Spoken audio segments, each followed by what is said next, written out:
शिवाय।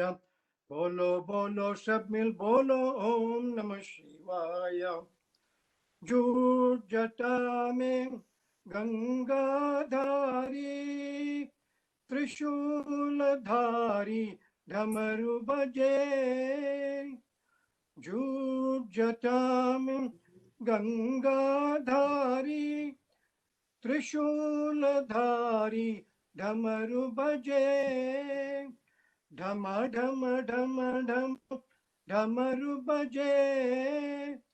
गूंज उठाओ नमः शिवाय। गूंज उठाओ नमः शिवाय। बोलो बोलो सब मिल बोलो ओम नमः शिवाय। ओम नमः शिवाय।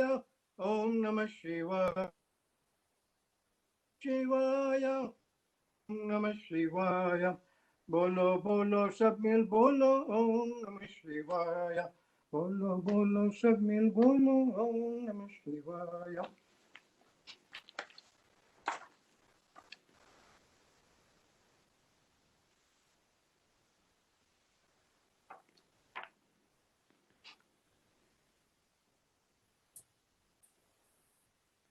Nu 2 ನಿಮಿಷ ಇದೆಯಾ?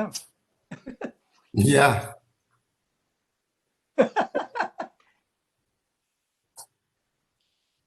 ಗುರುವಾಯೂರಪ್ಪ ಕೃಷ್ಣ ಗುರುವಾಯೂರಪ್ಪ, ಗುರುವಾಯೂರಪ್ಪ ಕೃಷ್ಣ ಗುರುವಾಯೂರಪ್ಪ, ಕುಂಚಿತಪ ವಲಯ ನಯನ ಗುರುವಾಯೂರಪ್ಪ, ಅಚ್ಯುತ ಕೇಶವ ಹರಿನಾರಾಯಣ ಗುರುವಾಯೂರಪ್ಪ, ಅಚ್ಯುತ ಕೇಶವ ಹರಿನಾರಾಯಣ ಗುರುವಾಯೂರಪ್ಪ, ಮಾವ ಮಧುಸೂದನ ಮುರಳಿ ಮನೋಹರ ಗುರುವಾಯೂರಪ್ಪ, ಗುರುವಾಯೂರಪ್ಪ ಕೃಷ್ಣ ಗುರುವಾಯೂರಪ್ಪ, ಕುಂಚಿತ ಪಾದ ಕುವಲಯನ ಗುರುವಾಯೂರಪ್ಪ, ಪಂಕಜಲೋಚನ ಪರಮ ಪವಿತ್ರ ಗುರುವಾಯೂರಪ್ಪ, ಕುಂಚಿತ ಪಾದ ಕುವಲಯ ನಯನ ಗುರುವಾಯೂರಪ್ಪ, ಗುರುವಾಯೂರಪ್ಪ ಕೃಷ್ಣ ಗುರುವಾಯೂರಪ್ಪ, ಈಶ ಪರಮ ದಯಾಳ ಗುರುವಾಯೂರಪ್ಪ, ಗುರುವಾಯೂರಪ್ಪ ಕೃಷ್ಣ ಗುರುವಾಯೂರಪ್ಪ, ಕುಂಚಿತ ಪಾದ ಕುವಲಯ ನಯನ ಗುರುವಾಯೂರಪ್ಪ. ನಮಸ್ಕಾರ ಅವ್ರಿಗೆ. Namaskar. Namaste to everybody. Before we get going with the class, just one announcement regarding this. What? Video idiyalla? Can you hear me? Okay. Nana? Anyway, Yeah, you're the one. we can hear you, Ramakrishna. Okay, all right. So the pranayama, we have been talking to two persons once that issue came up, and then last class we had Dr. Rajan Narayanan do the presentation. The other person, Dr. Chandrasekhara, he offered to do today, and so at the end of the class, again we'll finish at 12 o'clock this class, and then he will take over at 12 o'clock. I was thinking we had good feedback last time, I mean good presentation, whether there was a need for another person, but since he himself offered, I wanted to respect his offer, and we will have this person also, Dr. Chandrasekhara. He lives in Orlando area, and he has been also part of doing pranayama exercises from his early childhood. So we would have a view from his perspective at the end of this class today. Okay, with that, I will ask Jyotsna to do the opening prayers. Let me share the. I'm unmuted. Yeah. One second. Let me get this show on current slide.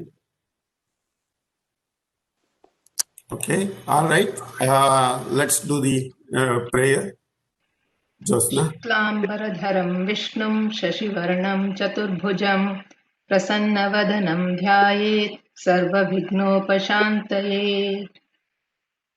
नारायणं पद्मभवं वसिष्ठं शक्तिं च तत्पुत्रपराशरं च व्यासं शुकं गौडपदं महान्तं गोविन्दयोगीन्द्रमथस्य शिष्यं श्रीशङ्कराचार्यमतस्य पद्मा पादं च हस्तामलकं च शिष्यं तं तोटकं वार्तिककारमन्यान् अस्मद्गुरून् सन्ततमानतोऽस्मि।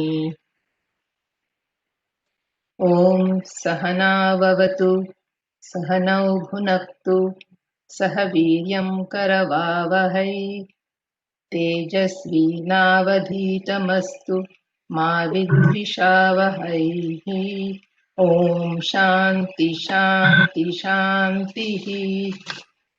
Josna, let us do the verses 23 to 33. Okay. Want me to start that now? Not the Gita? Yeah, 23, fourth chapter, 23 to 33. Okay. Give me 1 second. Do the Dhyana Shloka first and then this one. Yeah, okay. Yeah, that's standard. Shrimad Bhagavad Gita अथ ध्यानम्। ॐ पार्थाय प्रतिबोधितां भगवता नारायणेन स्वयं व्यासेन ग्रथितां पुराणमुनिना मध्ये महाभारतम् अद्वैतामृतवर्षिणीं भगवतीम् अष्टादशाध्यायिनीम् अम्ब त्वाम् अनुसन्दधामि भगवद्गीते भवद्वेषिणीम् नमोऽस्तु ते व्यासविशालबुद्धे फुल्लारविन्दायतपत्रनेत्र येन त्वया भारततैलपूर्णः प्रज्वालितो ज्ञानमयप्रदीपः प्रपन्नपारिजाताय स्तोत्रवेत्रैकपाणये ज्ञानमुद्राय कृष्णाय गीतामृतदुहे नमः। सर्वोपनिषदो गावो दोग्धा गोपालनन्दनः पार्थो वत्स सुधीर्भोक्ता दुग्धं गीतामृतं महत् मूकं करोति वाचालं पङ्गुं लङ्घयते गिरिं यत्कृपातमहं वन्दे परमानन्दमाधवम् यं ब्रह्मा वरुणेन्द्ररुद्रमरुतः तुन्वन्ति दिव्यैस्तवैः वेदैः साङ्गपदक्रमोपनिषदैः गायन्ति यं सामगाः ज्ञानावस्थिततद्गतेन मनसा पश्यन्ति यं योगिनः यस्यान्तं न विदुः सुरासुरगणाः देवाय तस्मै नमः।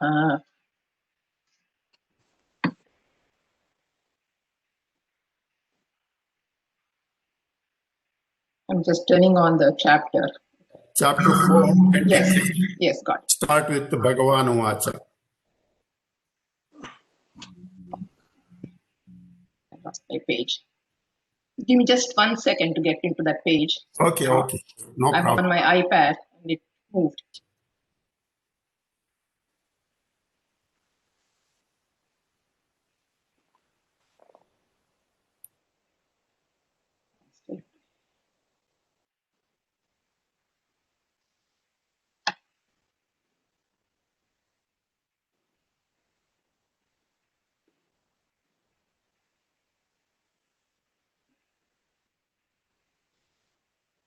गतसङ्गस्य मुक्तस्य ज्ञानावस्थितचेतसः यज्ञायाचरतः कर्म समग्रं प्रविलीयते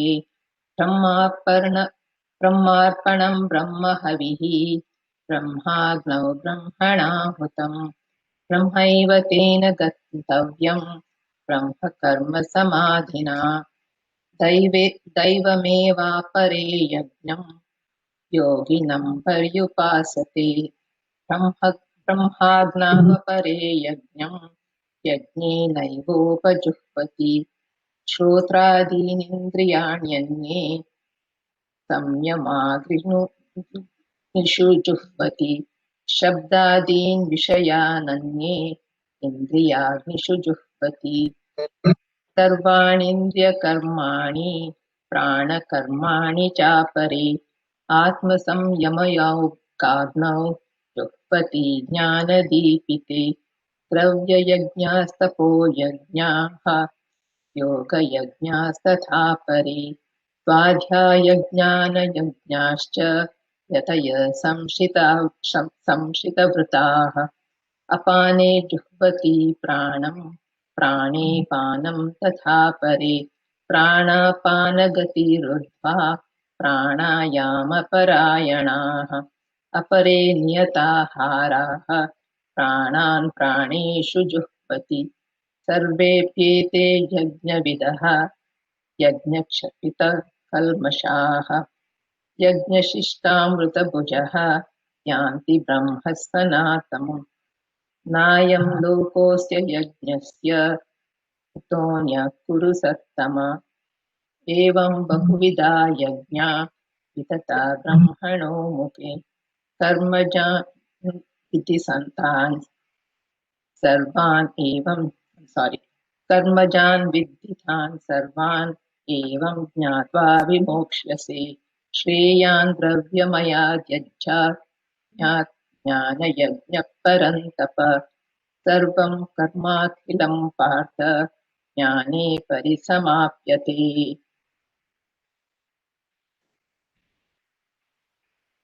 Want more?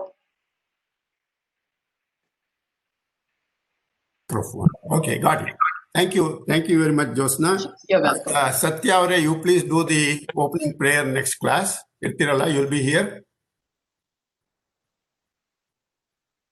Satya, ready? Class ಇದಲ್ಲ ಅದು ನೆಕ್ಸ್ಟ್ ವೀಕ್ ಮಾಡ್ತೀನಿ ನಾನು. Okay, all right. We'll see. Let's say, Venkatram, can you do next class?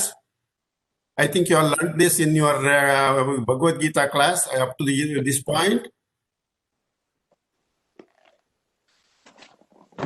Yes, I can do. Okay, all right. We will have Venkatram do the opening prayers next class. All right. So last we came up to this verse last class. So Krishna, after discussing all the various types of yajnas, in the 33rd verse, he took a detour. He took a segue to jnana. He started with various kinds of yajnas as a preparation for jnana, and then he made the segue into jnana with this verse: Shreyan Dravyamayad Yajnat Jnana Yajnaha Parantapa Sarvam Karma Akhilam Partha Jnane Parisamapyate. He says this. The Jnana Yajna is superior to all material yajnas. Dravya Yajnas means Karma Yajna. Basically, another name for Karma Yajna is material yajna. And he says this Jnana Yajna is superior to all these material or Dravya Yajnas. And in what sense it is superior means, see, the Dravya Yajnas have a limitation. The Dravya Yajnas we can do in two ways. One is a desire-motivated Dravya Yajna, and another is a desire-free Dravya Yajna. The desire-motivated Dravya Yajna will give us heaven and higher lands, but at the end of that period of whatever punya we achieve by that Dravya Yajna, there's a certain outcome out of that. And after that outcome we experience in heaven or higher lands. And then we come back to the human life after that. So that is the limitation of the desire-motivated Dravya Yajna. Well, how about the desire-free Dravya Yajna? It can only prepare us for Jnana. It does not give us Jnana. It takes us one step closer, but still you will be, like if I don't pursue Jnana, but I just do the Karma Yoga, then I am just being born again and again and continue the same jnana, this Karma Yoga. And so I have put myself a limit. I have capped myself. So from that respect also, this Dravya Yajna has a limitation. So Krishna says, Jnana Yajna, you, Arjuna, you pursue Jnana Yajna. So this, what is this Jnana Yajna? What is Jnana then? Then see, we know there is so many things around us in this world. We know we are knowledgeable of things like that. They are called object knowledge. In Sanskrit, it is called vritti jnana.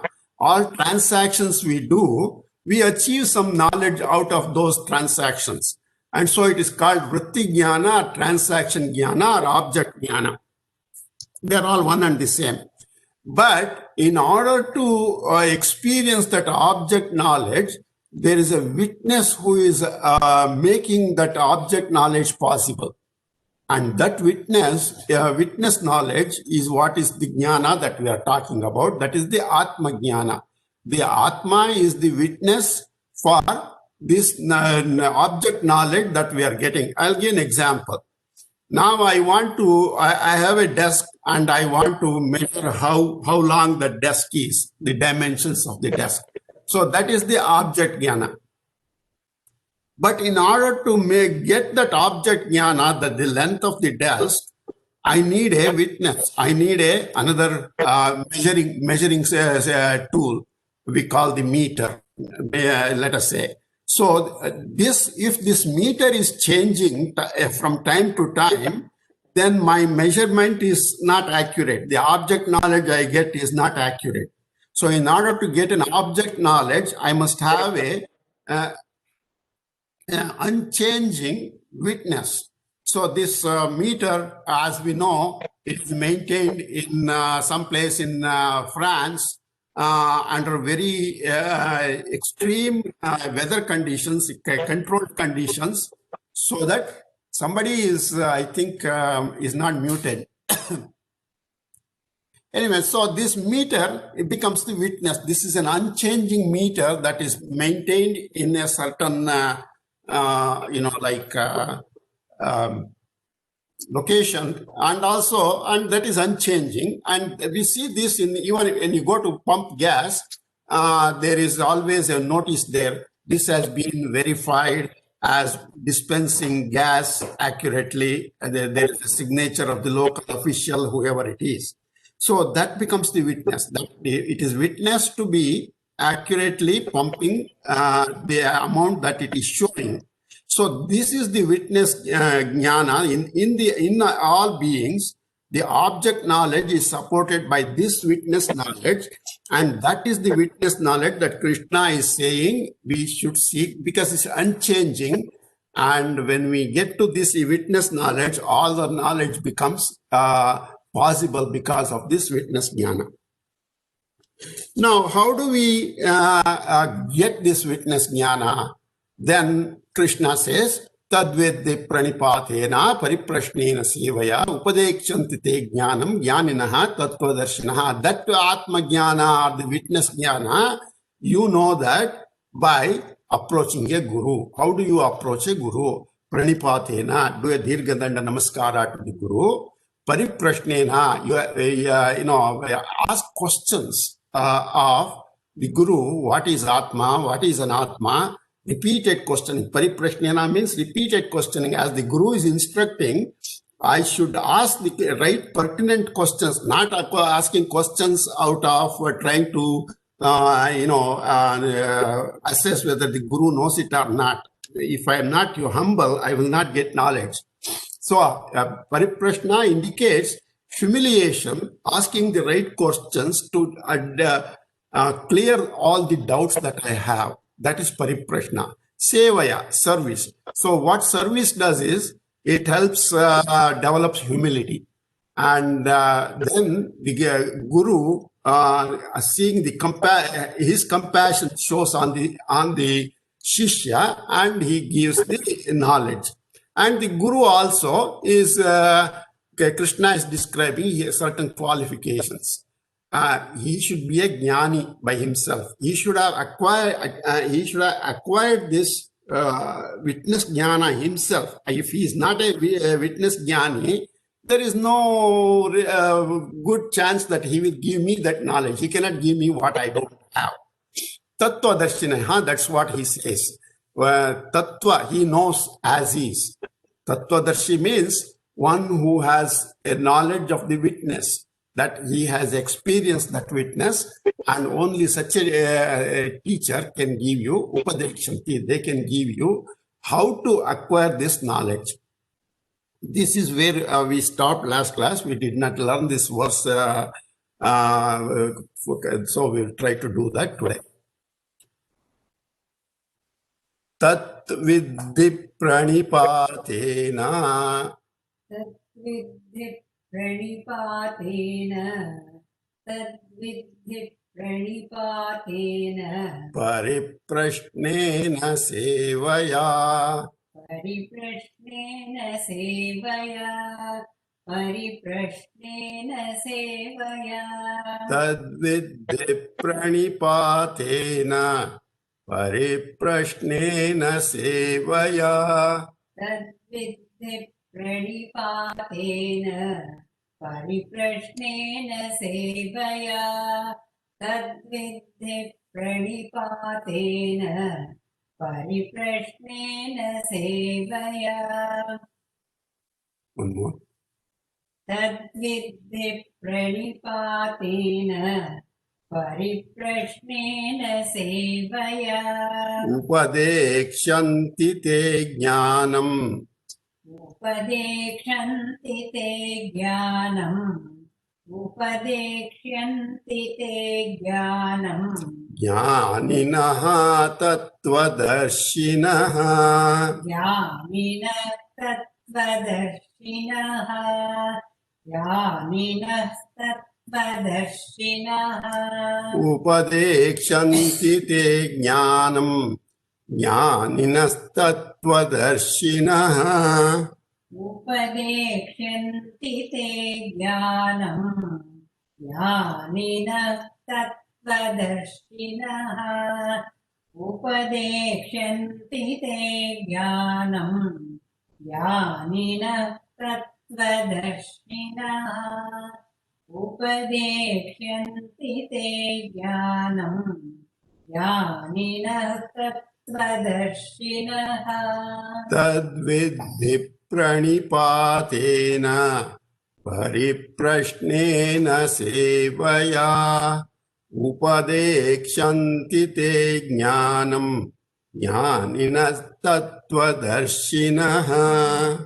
Tadvidhi pranipatena. Pariprashnena sevaya. Upadekshanti te jnanam. Jnanina tattvadarshinaha. Tadvidhi pranipatena. Pariprashnena sevaya. Upadekshanti te jnanam. Jnanina tattvadarshinaha. Tadvidhi pranipatena. Pariprashnena sevaya. Upadekshanti te jnanam. Jnanina tattvadarshinaha. 33 to 34. Evam bahuvidha yajna vitata brahmano mukhe karmajan viddhisan sarvan evam jnatva vimokshase shreyan dravyamayat yajna jnana yajna parantapa sarvam karmakhilam partha jnane parisamapyate tadvidhi pranipatena pariprashnena sevaya upadekshanti te jnanam jnaninastattvadarshinaha. Okay, I attain this knowledge. What then? What's the, what is in it for me? That question may come.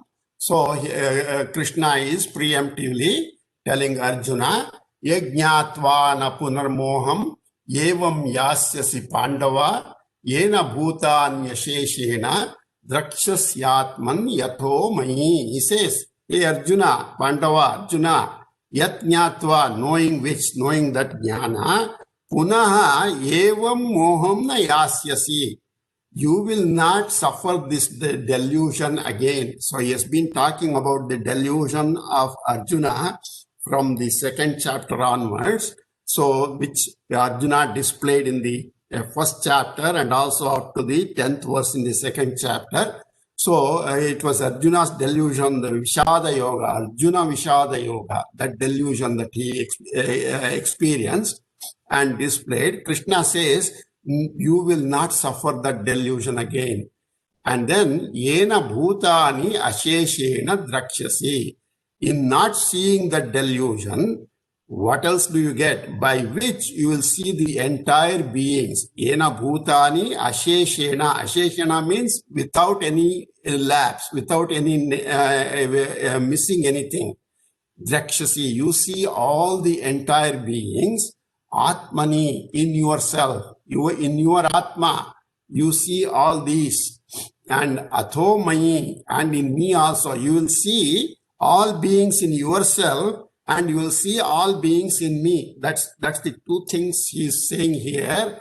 In effect, Krishna is saying the identity between you and me. Arjuna, you and I are not different. You will see the same thing that you will see in me also. So that means in you and in me, the same beings are seen, indicating the Mahavakyas, what the Upanishads call Tattvamasi, Aham Brahmasmi. So you are that Tattvamasi. The Guru teaches the student, Tattvamasi, you are that Atma. So Krishna is indicating that identity between himself and Arjuna in this statement here, in yourself and in me. Drakshas yatman yatho mayi. So like this, he is laying the groundwork for that knowledge here. So in attaining to that knowledge, that is the one that instructed by the teacher, and you will get it by following the instructions.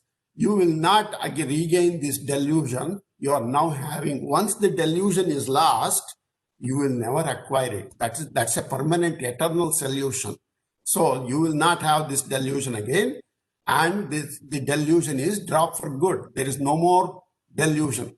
So what happens if with that delusion, how do we understand what this delusion is? This delusion is what is causing the ignorance in me, knowing, thinking I am this body. This body, I am this body is an ignorance. And the second part of this ignorance is accepting the universe as real, that the universe as we see, that is the reality of the universe. That is not the reality of the universe. There is something beyond, which is that what he is leading to. So that accepting the universe as real is an ignorance. And the third thing is, God is what this ignorance is causing us. The God is an entity located somewhere far away. He is in some place in Vaikunta or Kailasa or some place like that nobody can see him. No, that is not true according to what Krishna is going to say in this verse. So God is not an entity located somewhere far away. He is as close to you as you are. He is within you. That is what is indicating. So this is the ignorance. And by dropping this ignorance, what happens? You will come to discriminate between Atma and Anatma. So there is you understand that you are what you think as body, that is Anatma, but your nature is different from this body, the Atma. So you will come to discriminate, understand the discrimination or the difference between Atma and Anatma. And what else happens? You will come to know the subtlety of the transmigration, birth and death. What is death? What is birth? who is suffering the death, who is experiencing a birth. All these things you come to understand in understanding this witness knowledge. And then you will be relieved of the ego by which there is no scope for delusion. Where is the delusion and sorrow coming from? Because I am seeing, I'm thinking I'm the body, and in thinking myself I am the body, all the other entities I think as the same, like me, body. And when I have this body identity and see everything as body, there is a duality, there is a competition. You develop a competition, and that competition, most of the times, will end in sorrow. You may temporarily experience certain happiness, but that happiness is short-lived. Ultimately, it will end in sorrow. So this ignorance will be lost. You will drop this ignorance by knowing your real nature. That is the witness jnana. So all these expressions of ignorance, the three bullets that we saw here, between difference between Atma and Anatma, knowing about transmigration and dropping this ego, or all these expressions of ignorance, they are removed by this knowledge. Knowledge that is not something acquired. The teacher, it's not like teaching physics, or Veda for that matter. The teacher teaches and the student understands it, and that becomes the object knowledge. That is not a transferable, this self-knowledge is not a transferable knowledge. It is, we will see that this is something to be, it's in us, we don't know it. We will have to drop this ignorance. When we drop this ignorance, it shows up as is. That is what this knowledge is, and how to do that is what is taught by the Guru. The Guru cannot teach Atma Jnana. The Guru can only show a pointer to that Atma Jnana. Shankaracharya in Vivek Chudamani, he gives a couple of verses explaining this. Like a son may be able to clear the debts of a father, or if an old man is carrying some weight, a younger person could go and relieve that pain of the old man in carrying it. He can carry it for him. But when it comes to Atma Jnana, he gives a different kind of example.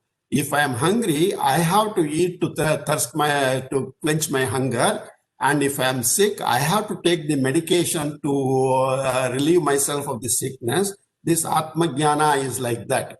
We have this disease called ignorance, and this disease called ignorance can only be overcome by taking the medication that the teacher points to, and then I will acquire this, or I will attain this Atma Jnana or the witness Jnana. So, and then you will see all beings in yourself.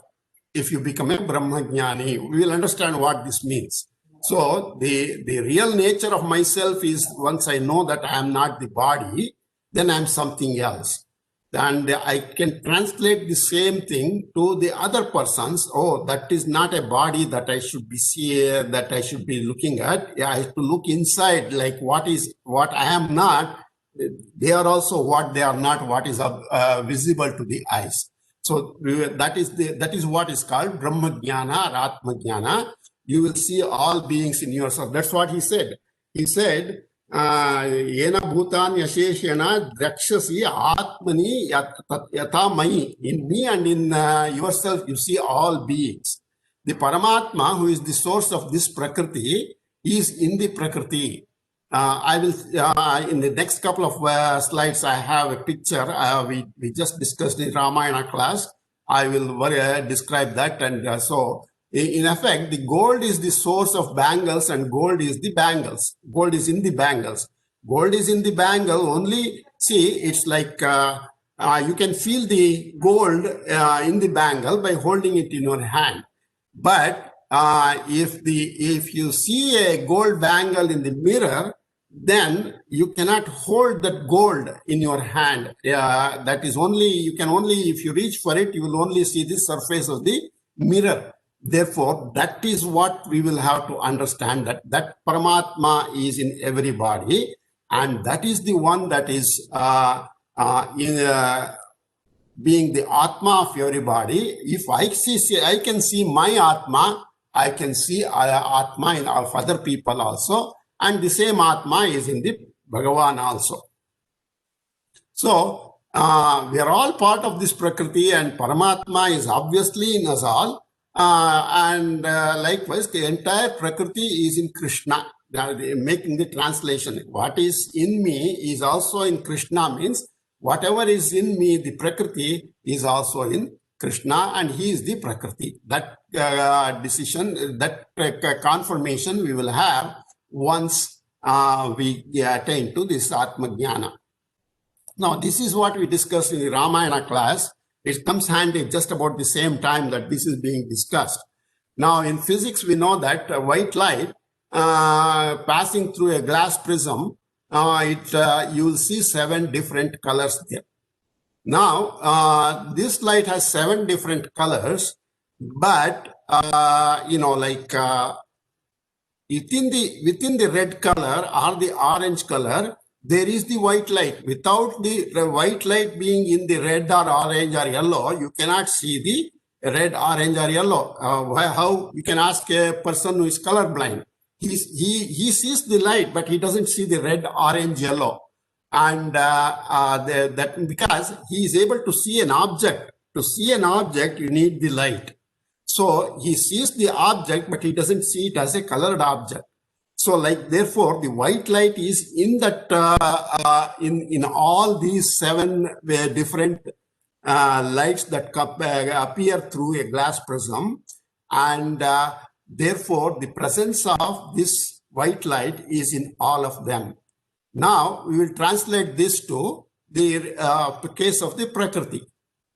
What happens here is Atma or Brahma, as we have discussed in the various contexts, is Nirguna, Nirakara. It is just a pervading everywhere. It has no shape or form or guna attributable to it.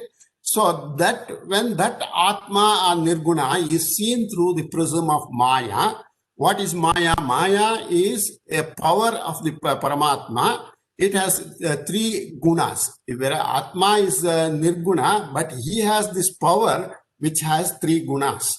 And when seen through this prism of Maya, you will see the various entities of different forms, Nirguna, Saguna, Sakara. So whatever is the guna of the Maya is being attributed to the various entities of the Prakriti. We call this Saguna Sakara, and these various entities are from the most exalted states of Brahma, Vishnu, Maheshwara, Indra, Surya. Universe is also in being seen as a part of this seeing through the Maya or the prism of Maya, and then the various human beings of different kinds and animals and rivers and mountains and everything. This Atma is in all of these entities of the Prakriti. Just like the white light is in the 7 different lights, this Atma is in every entity in the universe. Now, if I see that Atma in myself, because this is only a form, Saguna Sakara, if I negate the Saguna and Sakara, I see only the Atma, because the Atma has to be present. That's the supporting entity inside, and the various forms is only a costume. And then when I see myself, that my real nature is not a human being with a head and 2 hands and 2 legs, etc., various forms and a mind and all those things. Going through that all, I see that I am not the body, I am not the mind, I am the witness Atma. Then I can translate that to every being. The other beings cannot be different from me. They are also they are having the same external expressions, but the internal expression is the same, just like this internal expression of the white light in the 7 different lights is the same. Like that, I see the same Atma in all beings. So this Atma, presence of this Atma is there. We don't see it. but only the outside expression is being shown here, and the real entity is the Atma. And so that is the various objects of the Prakriti are differently empowered, and that empowering agency is the Atma. And I see that empowering agency, and I discard the names and forms. That is the ultimate jnana, that is the witness jnana. I witness everybody as their real nature, not as the expression. This is what Krishna says. If I am able to see within myself this Atma, I see all the Atmas, because Atma is only one entity. It is not what we call, it appears being limited in every being, but it is the same Atma. And when I see the same Atma in everybody, and the same Atma is present in Paramatma also, like white light is present in white light. There cannot be, anything different. So that Atma is also in the Paramatma. And that is what he is saying. Yena bhutani asheshena drakshasi atmano yatha mai. In yourself as well as in me, you will see the same witness knowledge, that Atma you will see. So the entire universe, from creator Brahma to a blade of grass, is in me. That is the Pratyagatma, that is the supporting Atma, the indwelling Atma. You will see it's in me, you will see in yourself also. You will see in me and you will see in yourself. So likewise, I am the Vasudeva Paramatma. In this Vasudeva Paramatma, this costume that I am wearing as Vasudeva, the same Atma, you will see the same Paramatma, you will see in me also, and all the beings you will see in me. And when you say all the beings, means not in form, but in the essence of it, that is the Atma. So we will see all these. This is the benefit of the Atma Jnana. Once we attain to this Atma Jnana, we will discard the differences that we see, and everything we see is Atma. And when that comes, this is the highest truth, the highest ability of a person to attain. And when that happens, this equal opportunity, what we call, in various contexts, that equal opportunity is achieved. That equal opportunity of everyone, equality of everyone, all that is attained by this jnana. And when this equality is there, where is the delusion? There is only one. Delusion comes only if there is a second object to be known. But when you don't have a second object to be known, there is no scope for even delusion. That is what he says, Yajñatva na punarmoham evam yasyasi pandava. You will never experience this delusion that you have been experiencing so far. So that is the ultimate benefit of this jnana. Yat jnatva na punaha moham. Yat jnatva na punah moham. Yat jnatva na punah moham. Evam yasyasi pandava. Evam yasyasi pandava. Evam yasyasi pandava. Yajñatva na punarmoham. Evam yasyasi pandava. Yajñatva na punarmoham. Evam yasyasi pandava. Yajñatva na punarmoham. Evam yasyasi pandava. Yajñatva na punarmoham. Evam yasyasi pandava. Yena bhutani asheshena. Yena bhutani asheshena. Yena bhutani asheshena. Drakshasi atmani atho.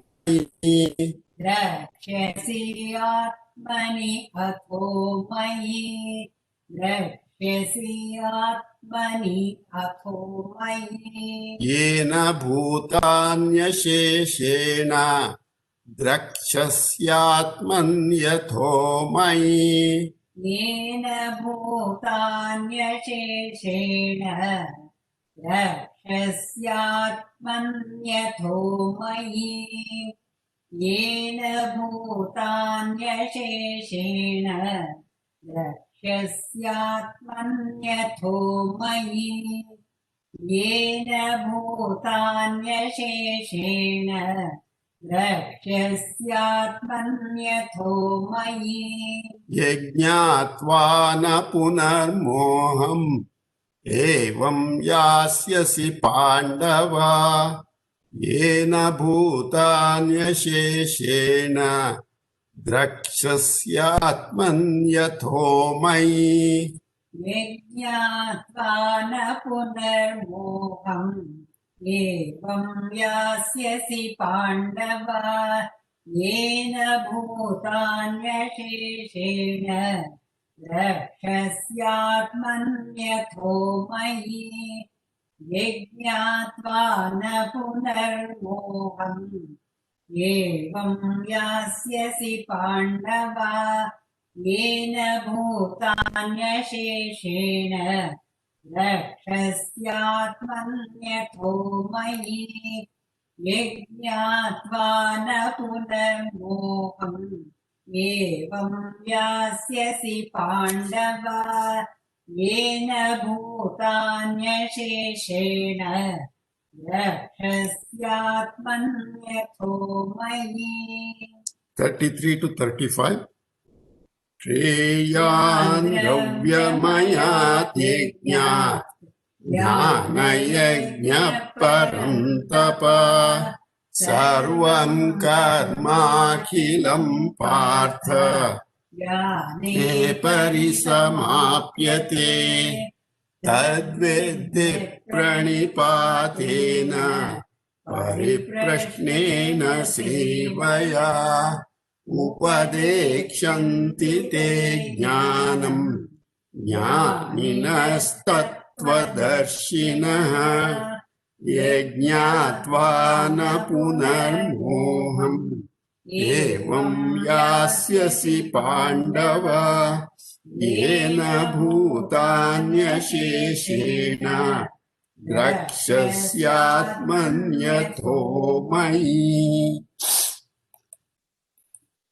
Now, who is the candidate for this jnana? Who can attain to this jnana? And Krishna comes out with a broad brush here. Everyone is entitled to this jnana because it's already present. You don't know it. And he says, api chedasi papebhyaha sarvebhyaha papakrittamaha sarvam jnana plavenaiva vrajinam santarishyasi. Hey Arjuna, even apichet papakrittamaha api asi, even if you are a doer of extreme sins, sarvebhyaha papebhyaha, even more than all sinners, he is using the superlative case here. You are the extreme sinner. Nobody else has done as much sin as you. Then he says, jnana plavena eva, by this very boat of knowledge, sarvam vrajinam santarishyasi, you will transcend all sins. Vrajina means sins. So, you will santarishyasi, you will, the tarana is to transcend, is to move across. So, you will cross the sea of sins. Even if you are a great sinner, never mind, but you are also entitled to this jnana because you are jnana, you don't know it, that's all. It only takes for you to remove that tera, that curtain that you have put yourself, and that is what is making you do all these dualities, see all these dualities and the delusion and all those. So, if you are as good a candidate, even if you are the most sinner. Says, never mind, you may be the most sinner of all sinners. You will also cross that ocean of sin. by this boat of jnana. He says jnana plava. Plava means a boat, a small boat.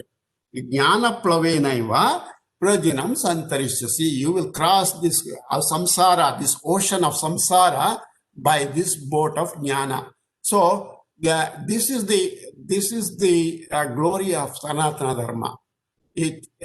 Krishna expresses it here. Even if you are a sinner, you are equally entitled to this jnana as a rich person or a very powerful person or a very dharmic person. See, in order to understand this, we don't have to go much farther than our sleep experience. The sleep of a sinner and the sleep of a very powerful person or a dharmic person is the same. When we are in deep sleep, the experience of everyone is the same.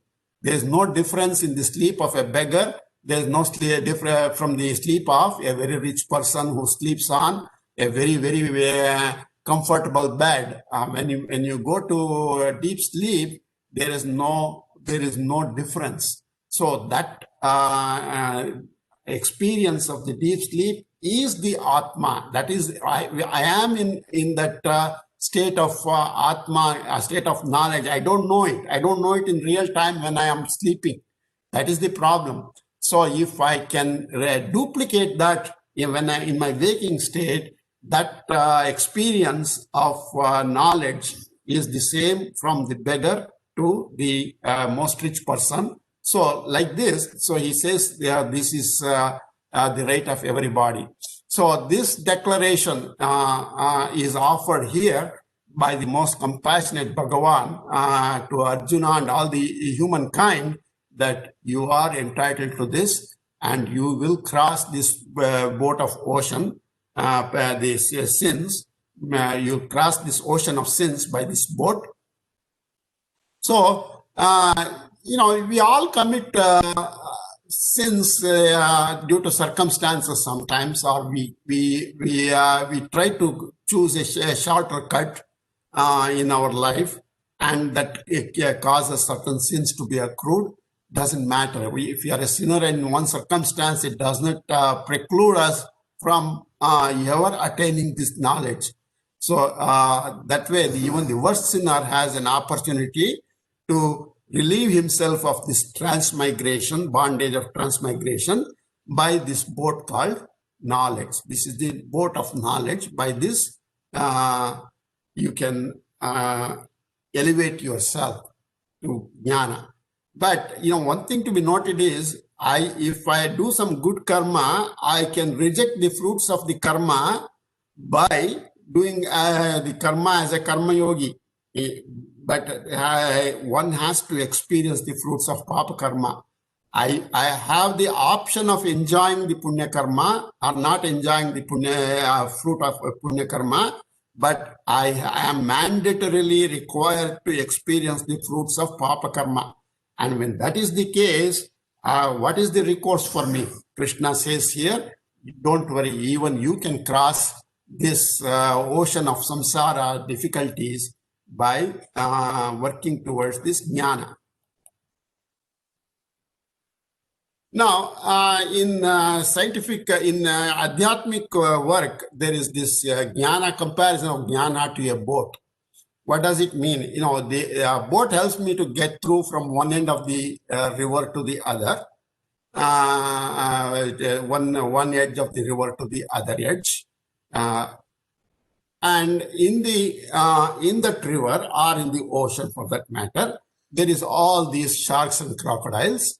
Now, the jnana, comparing it to a boat, the boat will safely take me from this bank to the other bank without the effect of the sharks and crocodiles ever impinging on me. Like that, I am crossing this samsara ocean of samsara of all sins. Various kinds of sins are in this bhavasagara, this ocean of samsara, and the jnana will transcend me from the a state of ignorance, that is one bank, to the state of knowledge in the other bank. So you need that that boat of knowledge to cross this. That's what the implication here is with respect to comparing jnana to a boat.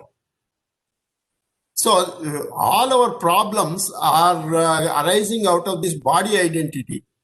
I am different. I am this body and mind. Somebody else is a different body and mind. And with that duality, we commit various kinds of acts. Action requires two. Action cannot happen in one.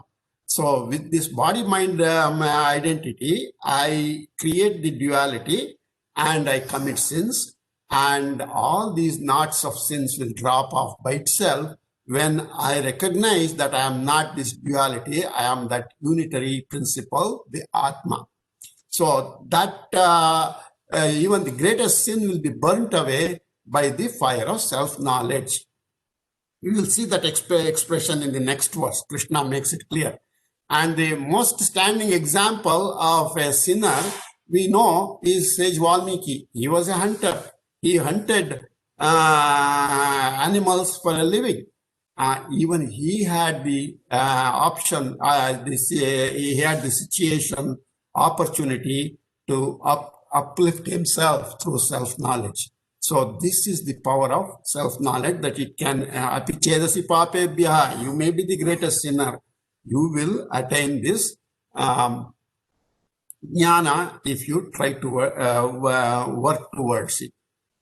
So when we say sin here, it does not necessarily mean always bad. From a Adhyatma point of view, even dharmic activities are regarded as sin. In that sense, they from a transactional point, it may be a punya, but from an Adhyatma point, it is still a sin because it gives me a rebirth, and to that extent, it is considered a sin. So how this sin is being burnt through jnana is explained in next verse. We will learn this verse and then we will stop today. Api chet asi papebhyah. अपि चेतसि पापेभ्यः अपि चेतसि पापेभ्यः Sarvebhyah papakrittamah. सर्वेभ्यः पापकृत्तमः सर्वेभ्यः पापकृत्तमः Api chedasi papebhyah. Sarvebhyah papakrittamah. अपि चेतसि पापेभ्यः सर्वेभ्यः पापकृत्तमः अपि चेतसि पापेभ्यः सर्वेभ्यः पापकृत्तमः अपि चेतसि पापेभ्यः सर्वेभ्यः पापकृत्तमः Sarvam jnanaplavena eva. सर्वं ज्ञानप्लवेन एव सर्वं ज्ञानप्लवेन एव Vrujinam santarishyasi. रजिनं सन्तरिष्यसि रजिनं सन्तरिष्यसि Sarvam jnanaplavenaiva. Vrujinam santarishyasi. सर्वं ज्ञानप्लवेनैव रजिनं सन्तरिष्यसि सर्वं ज्ञानप्लवेनैव रजिनं सन्तरिष्यसि सर्वं ज्ञानप्लवेनैव रजिनं सन्तरिष्यसि Api chedasi papebhyah. Sarvebhyah papakrittamah. Sarvam jnanaplavenaiva. Vrujinam santarishyasi. अपि चेदसि पापेभ्यः सर्वेभ्यः पापकृत्तमः सर्वं ज्ञानप्लवेनैव रजिनं सन्तरिष्यसि अपि चेदसि पापेभ्यः सर्वेभ्यः पापकृत्तमः सर्वं ज्ञानप्लवेनैव रजिनं सन्तरिष्यसि अपि चेदसि पापेभ्यः सर्वेभ्यः पापकृत्तमः सर्वं ज्ञानप्लवेनैव रजिनं सन्तरिष्यसि 34 to 36. तद्विद्धि प्रणिपातेन परिप्रश्नेन सेवया उपदेक्ष्यन्ति ते ज्ञानम् ज्ञानिनस्तत्त्वदर्शिनः यज्ञात्वा न पुनर्मोहम् एवं यास्यसि पाण्डव येन भूतान्यशेषेण द्रक्ष्यस्यात्मन् यथो मयि अपि चेदसि पापेभ्यः सर्वेभ्यः पापकृत्तमः सर्वं ज्ञानप्लवेनैव वृजिनं सन्तरिष्यसि यथैधांसि समिद्धोऽग्निः भस्मसात् कुरुतेऽर्जुन ज्ञानिनः सर्वकर्माणि भस्मसात् कुरुते तथा ज्ञानाग्निः सर्वकर्माणि भस्मसात् कुरुते तथा. I think Dr. Chandrasekhar hasn't come in yet. Shankar, can you check with him, call him and see if he has any issues?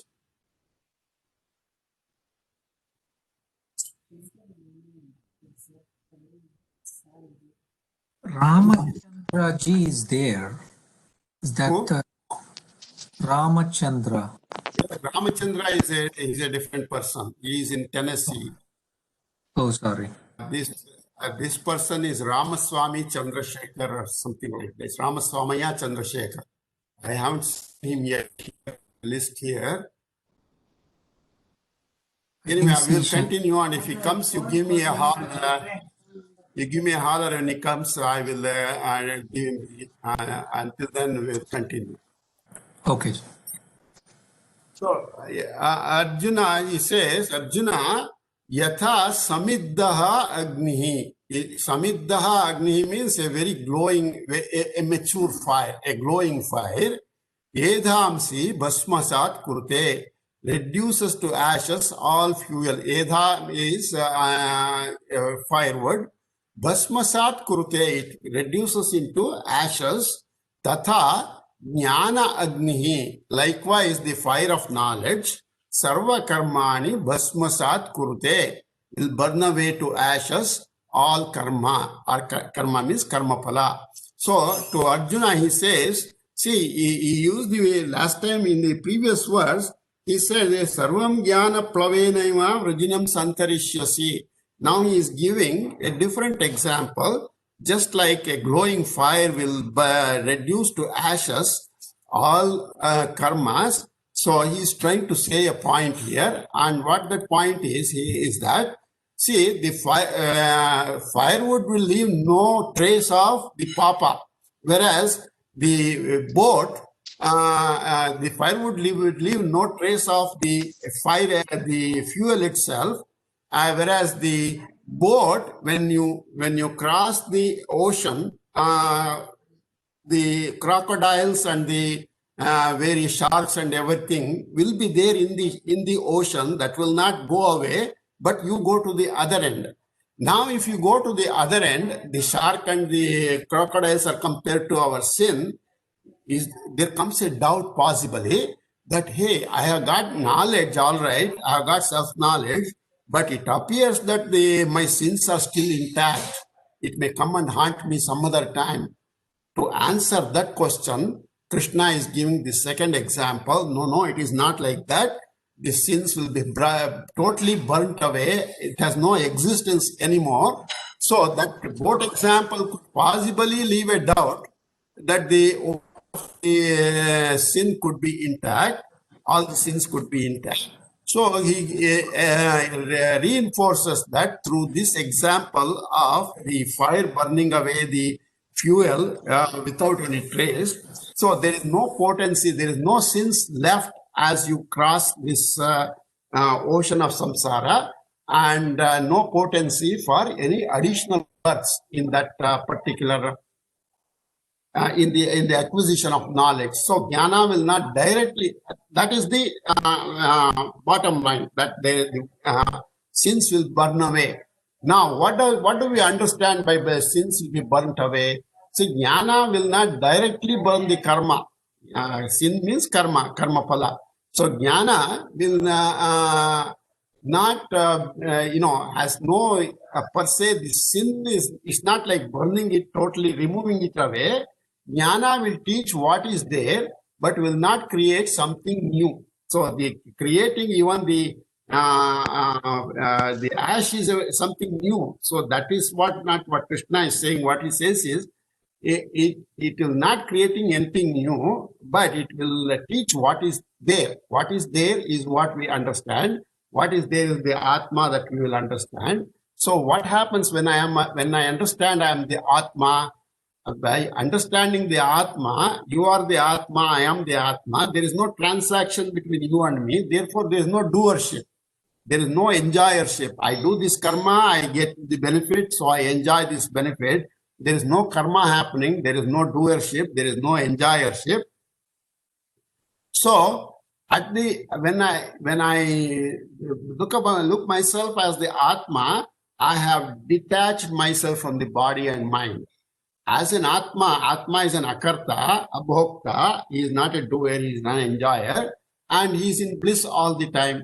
So it is as if the karma, which is glued to the body, myself, I have deglued or detached myself from the body. So the karma has no potency to attach to the Atma. That's what it means. So the karma is sterilized. The karma phala has no more ability to spawn another life, like a roasted seed. If you roast a seed and then will allow it to germinate on earth, it doesn't. We all know that. So like that, this karma phala, whatever we have, the store of karma phala, it goes with the body, not with the Atma. Now, I am the Atma, and therefore the karma has no effect on Atma itself, and the body will perish after some time, but I am the Atma. So that is the indication of that all the karma phala will drop off. And what karma? Not just karma accumulated in this life, it has the ability to sterilize the entire baggage of karma from past lives also. See, we have done so many active karmas in our past lives. They are all waiting in queue to fructify in some form or the other, but a human or a celestial or a animal, plant, whatever. So they are all waiting in queue. But once they all go with the body. It's a body attachment. Huh? Okay, so it's a body attachment, and therefore we will continue this in the next class. Dr. Chandrasekhar has come, I understand. So let me stop sharing here. Okay, Namaskara Chandrasekhar avare. I have great pleasure in introducing Dr. Chandrasekhara. He is a practicing physician, and he is also a practicing yogic person, and he has been doing pranayama practice for a very, very long time. So I have great pleasure in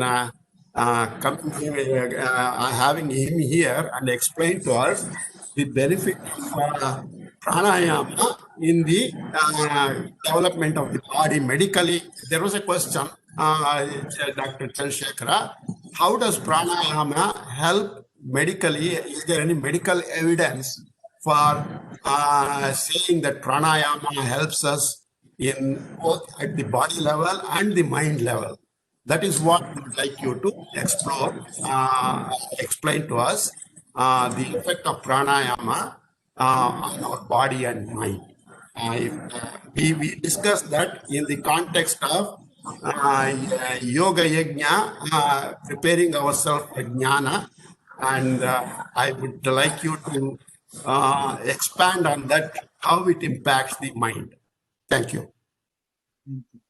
Can you all see me? Yeah. Namaste, namaste. Your audio is little bit low, G. Is there a way that you can, Yes, your I mic is not picking up correct? can you hear me now? You can increase a little more. Good now. Okay, that's fine. Yeah. It's good now? It's little bit low, but I think we can manage it. It's okay. I'm not, I'm not expert in this, so I hope you can hear. Okay, let's start. Shri Ganesh Orda Guru Bhyo Namaha Hari Om Om Asato Ma Saddamaya Maybe you can increase the volume in our computers. Correct. Yeah. Om Asato Ma Saddamaya Namaso Ma Jyotirgamaya Mrityorma Amritam Gamaya Om Shanti Shanti Shanti Sahana Bhavatu Sahana Bhunaktu Sahaviryan Karavavahai Tejasvinavadhitamastu Ma Vidvishavahai Om Shanti Shanti Shanti Ishvara Gururatmeti Murti Veda Vibhagini Vyoma Vyaktapta Dehaya Dakshinamurte Namaha Om Nama Pranavarthaya Suddhagnanaikamurtaye Nirmalaya Prashantaya Dakshinamurtaye Namaha Jnanamulam Gururmurti Puja Mulam Gurupadam Mantra Mulam Gururvakyam Moksha Mulam Gurukrupa Vande Guru Sri Hariharam. Thank you all. I thank Ramakrishna and Shiv Shankar for giving me the opportunity to speak with you. Dr. Chandrasekhar, can you get your device closer to you? How about now? Yeah, that's better. Oh, okay. I just got it the other day, so I'm just okay. Thank Ramakrishna and Shiv Shankar for giving the opportunity. Let me give you my background. I started my Hatha Yoga practice at age 11 in high school. My teacher got transferred. I had a few years of break. And I started again in 1967 with my Pattabhi Jois Yogasana Guru. I spent 7 years with him, and I came to USA and had a very good fortune to meet my Kriya Yoga master, Arihananda Guri, in 1987. I spent 15 years with him, so I'm giving you my experience with him. What I teach you is what I have practiced. Since the pranayama is a very vast subject, I would like to give you some idea. If you are interested, serious students, basically pranayama has a little bit tough to practice, but if you look at the Kriya Yoga, which is easy to practice and easy to attain the results, and when we have time, the COVID-19 goes away, I can give you a talk on the Kriya Yoga, because that is a very, very simple way to practice. Okay, pranayama means a life force. Okay, how is the breath and the life force is connected? Remember, our body, it functions with the neurohumoral axis. Okay, because of the hormones is stimulated by the central nervous system. That's how it acts to the spinal axis. Our job is to how to go to that level where you started. If you listen to Paramahansa Yogananda, if you have read his autobiography, he tells us it takes about 1 million years to reach the level of divinity, become one. What the Kriya Yoga does, it is a shortcut. Okay, when with this life force is connected to the breath, means if you take the Atma Rama Swami Hatha Hatha Yoga Pradipika, he said, Indriyanam Manonataha, Manonatastu Marataha, Matarastu Laya Mata, Nada Mashitaha. That means mind is a lot of the sense organs, but mind is dependent on the breath, and breath merges with the sound. Remember, pranama, prana, and then prani. This is how the series started. This life force, see, that's why our master said, breath mastery is self-mastery, breathlessness is deathlessness. That is the attainment. How we practice, body has to be prepared first. There are certain requirements before you start practicing. Okay? Physical body health is very important to practice. That means you should be, spine should be erect. If you look at the 6th chapter, Krishna talks about how the body should be erect, neck should be there, erect, and then straight line. Our Merudana is the spinal cord, what they talk about, because our electromagnetic force going from the North Pole to the South Pole, that means from the fontanelle to the bottom of the Mooladhara, that is how the current flows. It is all blocked. There are so many blockages in our spinal cord system from the past karmas. The pranayama, what it does is removes all these obstacles, gives you good health, everything else. Because of the, when you energize the vital force through the breath, we don't use the enough lung capacity as we normally breathe. On the average, we breathe about 15 times a minute. In a 24 hours, it's 21,600 times. The logic is, if you cut down the breath, increase the longevity automatically. Dr. Chandrasekhara, ಸ್ವಲ್ಪ ಇನ್ನೂ we are not fully getting the benefit of your talking. I'm not sure how to correct it though. How do we do it? You have a PC there? Yeah. Can you bring it closer by putting it on a book or something? Oh, I see. Okay, hold on. Let's see if that works. If it doesn't work, we'll continue. That's it. ಇಲ್ಲ ಸರಿಯಾಗಿ ಕೇಳ ಸರಿಯಾಗಿ ಕೇಳ್ತಾ ಇಲ್ಲ ಕೇಳ್ತಾ ಇಲ್ವಾ? ಏನು ಅರ್ಥ ಆಗ್ತಾ ಇಲ್ಲ. Oh my goodness. See, it is not coherent in the sense there is a modulation. It is not continuously the same level sound. I'm not an expert. How do I correct it? How do I do it? Bring your microphone as close to you as possible. That's the best we can suggest at this time. How about now? Better. Yeah, perfect. Perfect. Headphone if you have. ಕೇಳ್ತಾ ಈಗ? Go ahead. Okay. So what I was telling is, breath mastery is self-mastery. Breathlessness is a deathlessness. On the average, we breathe 15 times a minute. In a 24 hours, we breathe 21,600 times. By practicing the pranayama, when you cut down the number of breath per minute, your longevity increases automatically. When you take your first breath, that determines how many breaths you take in your life. Nothing else counts. Nothing else is count in the universe. Just because they take the breath, how many times you breathe, when that cycle ends, you are gone. That's why each inhalation is your birth, each exhalation is your death, because there is no guarantee you'll take your next inhalation. If you think of that, breath consciousness, self-consciousness. Whenever you take inhalation, think who is breathing. The force, life force, everything is activated by consciousness. This is the God center at the top of the head, fontanelle. When you take it is very soft in your bottom. At the age of 2 years, that closes. By practicing the pranayama, that Brahmaranda ultimately opens. When you leave the body through that, that is the liberation. Ultimate goal is liberation. So the benefit of pranayama increases the life force. Everything balances in our human body. There are requirements how to practice it, how to be sit erect.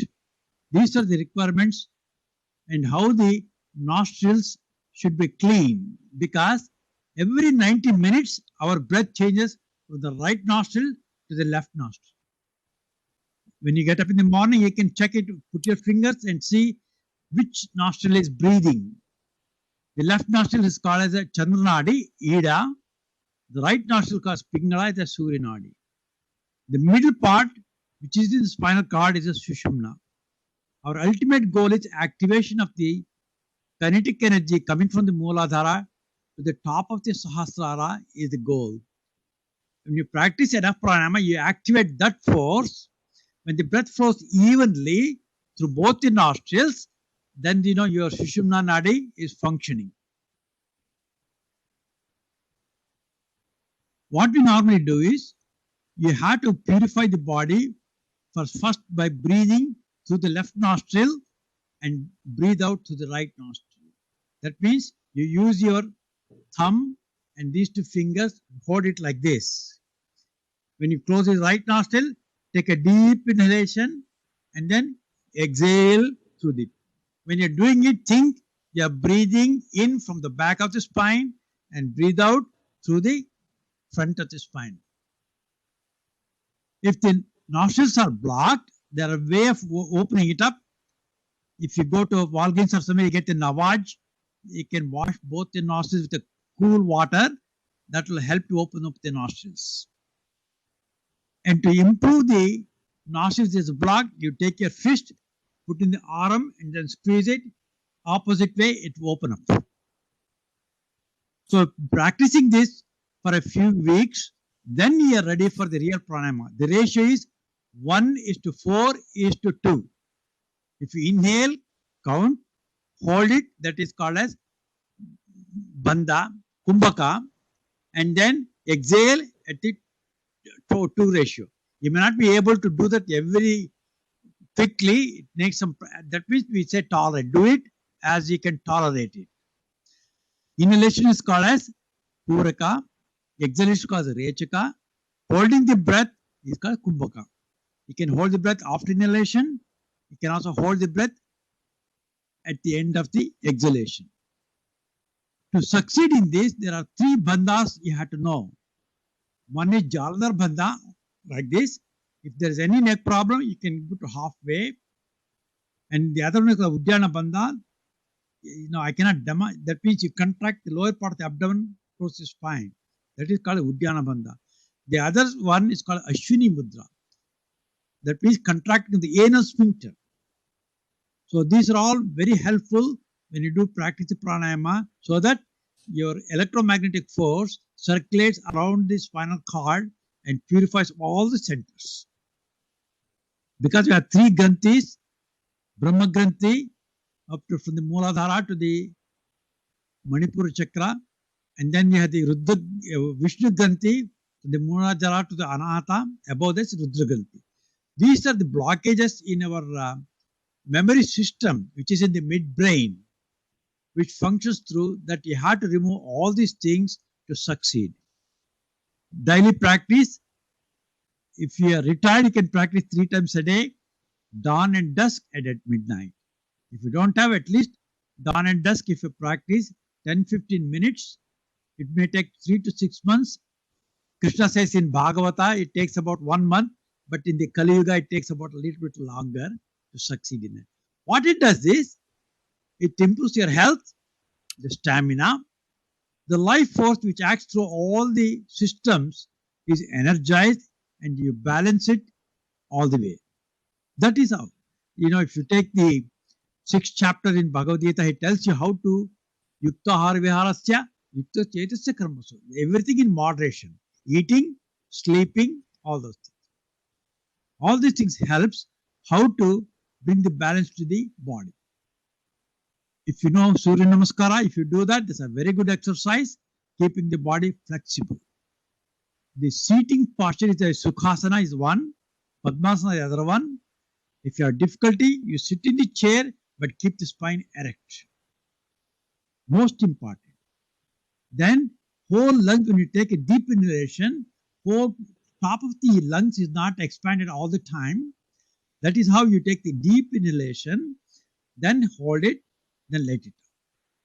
This you practice continuously, it brings you feel lightness in the body, and all the neurohumoral system is activated, and then gives you good health, and ultimately, of course, is a liberation in the end. I'm open to questions. I'll be happy to answer. But when the COVID-19 is cleared up, we can talk in a room, and then I can demonstrate for the people who are really, really seriously want to practice it. In the meantime, if you read the autobiography of the yogi, it will give some background of the Kriya Yoga. If you are really interested, I would recommend that one, which is a short one to easy to achieve very quickly.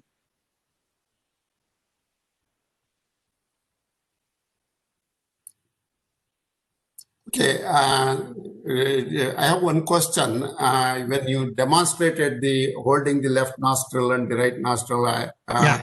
we could not see you because you're close. So can you move a little backwards and see the show that? Can you see my finger now? Yeah, we need a little more long view. Okay, yeah, that's better. Okay. You use the thumb to close the nostril of the right and use the two fingers on the left nostril. Okay. If you want to inhale, you close the thumb like this, open the left nostril, open this, take a deep inhalation to the left nostril, like that. And then Hold it. Yeah. For the first few weeks, just practice inhalation, exhalation. Don't hold the breath from the beginning itself, because whole channel has to be, it is called as a Nadi Shuddhi. If you have Nadi Shuddhi, then easy to practice the holding the breath. Okay. Think of that. You know, our whales and shark can dive into the deep sea. They don't breathe for 45 minutes. And that's how our yogis were able to do that for many, many years like that. If you take the turtle in Galapagos Island, it breathes only 3 times a minute. So when you reach that level, you will not even, the breath will not come out of the nostrils, ultimately. When that happens, then you know there's a connection between that and the life force. You know what you are, what is you really are. And there'll be no rebirth for you. And the other thing is, if you reach the 84 years without any difficulty, your body composition changes. You will not be born on the earth again. Say that again. If you live up to 84 years, the body composition changes so much, you will not take birth on the earth, you will be in a different sphere. For anybody? Yes, it is a gradual, that's how you evolve. Okay, so 84. All right, I have one more question I have. Yeah. I heard this somewhere. I don't have any documentary evidence for it. It is said that everybody's number of breathing cycles is fixed at the time of birth, and you can lengthen or shorten that your life by lengthening or shortening the breathing cycle. Correct. Remember, we breathe in the average, we breathe about 15 times a minute. Yes. There are 50 types of breath. For each different activity, it's a different level of breathing. Out of the 50 breaths, that is called the Marut. Marut, you know, are the step brothers of Indra. Yes. Okay. Out of the 50 breaths, the last breath is called Udana Vayu. Udana Vayu is liberating breath. That means you take here to here, here to here. That is called Udana Vayu. Can you give me a long view on that? I can't see you that action. It's a short breath from the nostrils to the fontanelle is called Udana Vayu. Okay. That is the liberating breath. Rest of the 49 breaths you use in a different activity. When you're angry, when you're happy, when you're doing physical activity.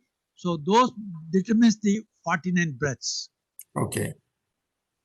So by constant practicing, you'll reach that level of Udana Vayu. your breath will not come out of the nostrils. You're breathing inside from here to here only. That's So called that doesn't count as a breathing cycle then. correct.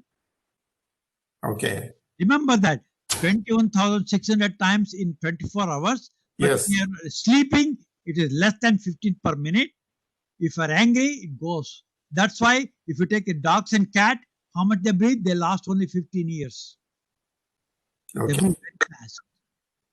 Very good. Anybody, any questions? I'm the only one asking question. Maybe somebody else has. Chandrasekhar ji, one more question regarding the Uttarayana. Usually we start the Surya Namaskar Yajna at this time. So is there anything connected to the Uttarayana and the weather outside that helps us in pranayama activity? Uttarayana means where basically you have more sunlight, more heat, and easy to practice spirituality at that time, because Uttarayana is dedicated to divinity, whereas the Dakshinayana is devoted to Pitrus. That is what he talks about in the 8th chapter. Yes. You see, Bhagavad Gita actually gives a lot of clues about that. 6th chapter, 15th chapter, 2nd chapter, all these things will give you a lot of clues about how to practice. Because 6th chapter itself is a very good chapter to practice yoga. It tells you about the foot, how the body should be held, how to sit on the seat. To prevent the loss of energy, that's why you use the woolen blanket to sit, not on the bare floor. That's what it talks about in the 6th chapter. You put the dharba, then the cloth, then the Krishna. Yes. That is the. But if you don't have all those things, just with the woolen blanket, it will give you the insulation. Thank you. Okay. I have one last question. Yes. The long term, no birth, yes, fine, very good. But in the intermediate short term, how does that help regulate my mind? Okay. Remember, we talk about short as the breath, mind becomes quiet. Okay. That is the goal. Because Indriyana Manonataha, the mind is a lot of the senses, whereas the breath is a lot of the mind. It's an inverse relationship. When you breathe less, mind becomes quiet. That's why in deep sleep, the mind is gone, but you're still breathing. See, that is the link between the breath and the mind. So mind is like a horse, runs away. So control that running away the mind, you use the breath to control the mind. Okay. Anybody else? Any other questions? All right, Chandrasekhar ji, thank you very much. As you said, after the COVID situation becomes easier, we will plan to have a face-to-face meeting together and see if we can get more of practice. Absolutely. Sarve santu sukinaha, sarve santu niramayaha, sarve bhadrani akashit prabhat bhavet. Shanti, shanti. Om Shanti Shanti.